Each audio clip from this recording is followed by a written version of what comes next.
All right, so I have the cover right here. This is also painted the gloss black color, and we could go ahead and put this on. Y'all let me know in the comments if I should put the cover on or leave it off. I will let y'all decide on that one.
Hey guys, what is up? Welcome back to the YouTube channel and welcome back to another video. And as you can see behind me and in the last video, we did get the cab set on.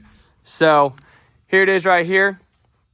But in this video, we are instead gonna start working and finish up on the front of the engine with all the bolt-on accessories that we still have left here on the table. So as you can see, we have the throttle body with throttle cable right here. We have the AC compressor hardware. We have the two alternator brackets, the alternator itself, and then the tensioner arm right here. So that is what is on the agenda for today, is getting all that buttoned up, bolted on, and then also we're gonna route our serpentine belt.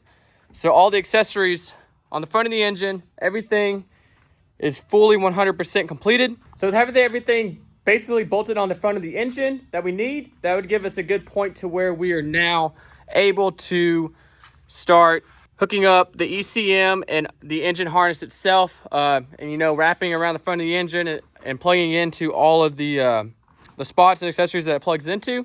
So that's the idea of today's video, is just to get the engine fully dressed and ready to go for the ECU and the engine harness. So yeah, hoping to make a lot of progress today. It's a bit cloudy. Weather isn't the greatest, but that's why we are down here in the shop, knocking things out, getting things done. So with that, we will go ahead and start with the AC compressor right here. And then we'll work our way to the alternator. So I got this AC compressor from Velair. So it's a UAC brand, but it came with their entire kit. So it came with the new orifice tube, hard line, and then also got the hardware all painted up. Looks really nice. And then we did, back over here on the bracketry, we did have to chase these threads out. Just given that where the truck was at with 230,000 miles on it when we got it, those threads need to be chased. There's a lot of dirt, a lot of debris in there. So that's what we're gonna work on. It's just these 4 bolts and getting that installed. And then we'll work our way up to the alternator. And then from there, get the tensioner on right here. You can see there's the slot right there that holds the tension. And then this is the bolt that kind of holds everything together. And then from there, we will start routing our serpentine belt and seeing exactly where we're at that point. So with that being said, let's go ahead and start installing this sucker right here.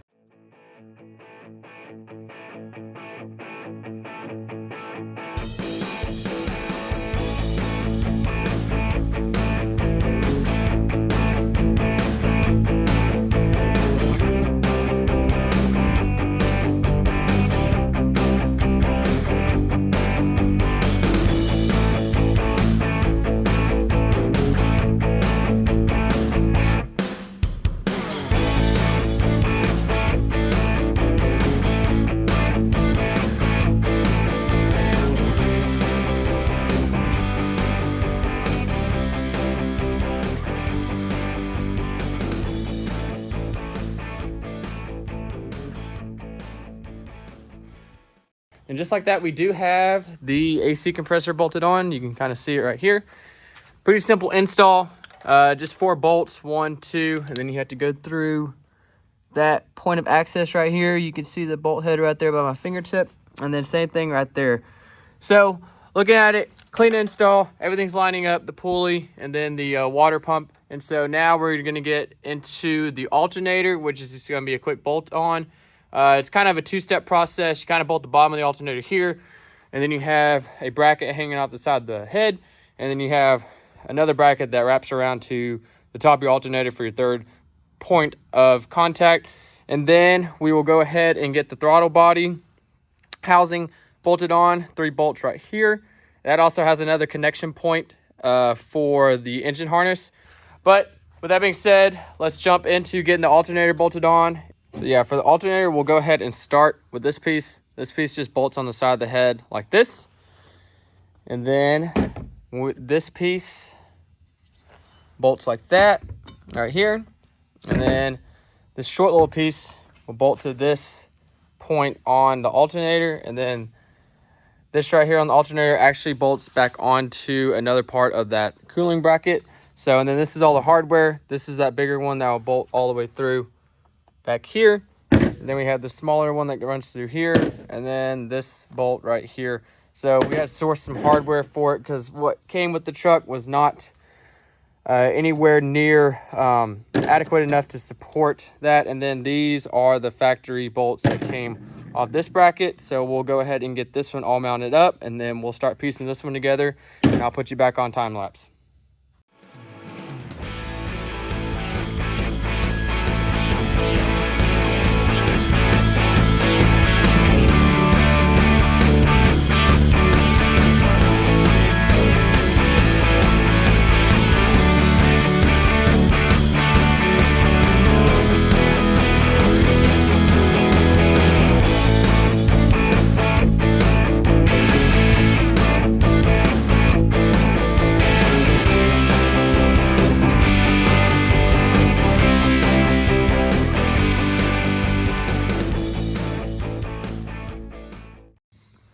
All right, so that didn't really take anything at all, but just a little recap. As you can see right here, this is our biggest bolt. You need 11/16 for the hardware that we got, but that's the bottom one connecting to this coolant bracket that also holds your AC, which is also running coolant through here. So kind of a key component here on the side of the engine. But if you work your way up straight across, here's your smaller bolt right here. And then this is that bracket. For whatever reason, the second gens, they have this big bracket that kind of overhangs, and it sits at this angle, where a 3rd gen, it actually just bolts directly into this bracket that's coming right off the head. So there's a slight difference right here. If you notice, we do not have the lifting bracket on the head, so that we are closing a gap about 1/4 inch right here. So this bracket assembly is moved over 1/4 inch because you don't have the lifting bracket. So however that translates to how much this center of this pulley is moving over, that's how much pressure we're going to put back on the serpentine belt, because the serpentine belt is routed this way. And if it moves in, it's tightening everything up. We should have enough play in the tensioner arm to where it automatically kind of adjusts for that itself. But we'll go ahead and get everything routed. We'll get the tensioner bolted on, and that'll be our last and final step before we route the serpentine belt. But yeah, that's the idea moving forward. So let's go ahead and mount that sucker up right there.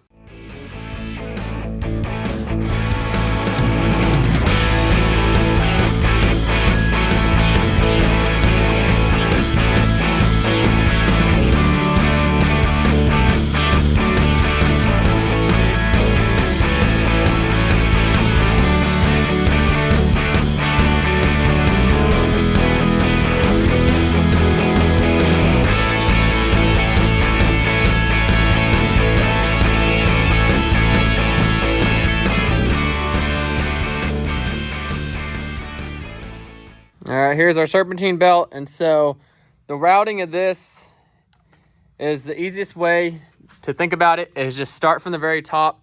You're gonna go underneath. All right, so anywhere that there's a flat side, it goes on the flat side of the belt, right?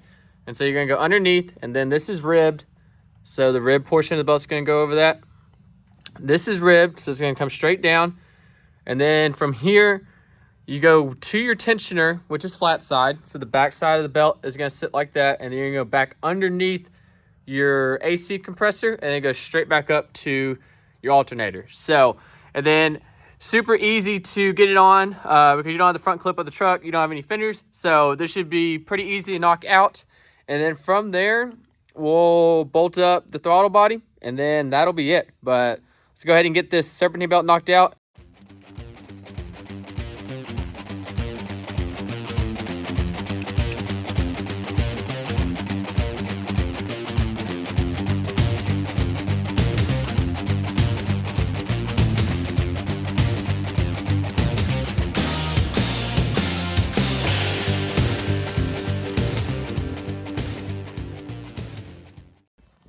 All right, here we go.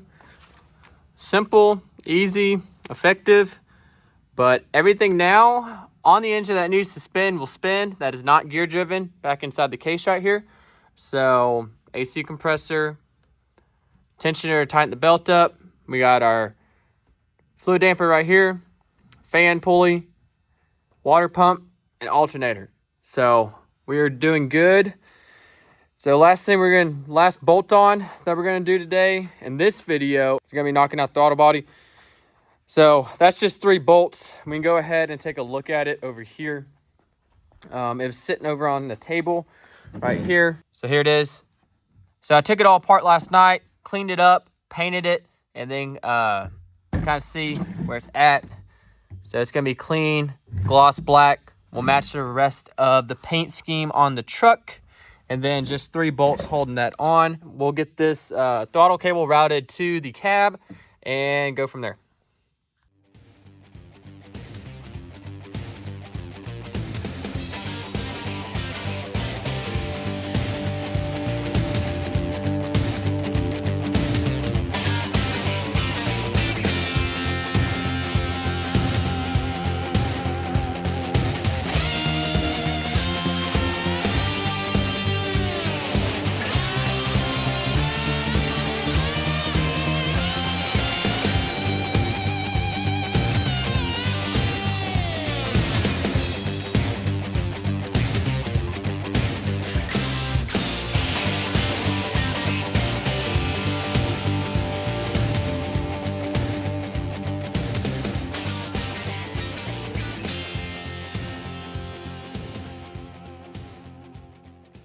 All right, so I have the cover right here. This is also painted the gloss black color, and we could go ahead and put this on. I'm not sure if I want to.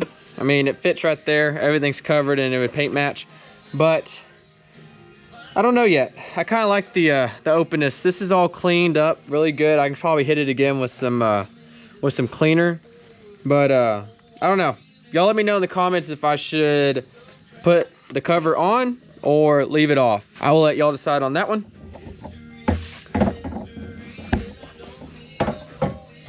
But just another angle for y'all to see. There's cover off or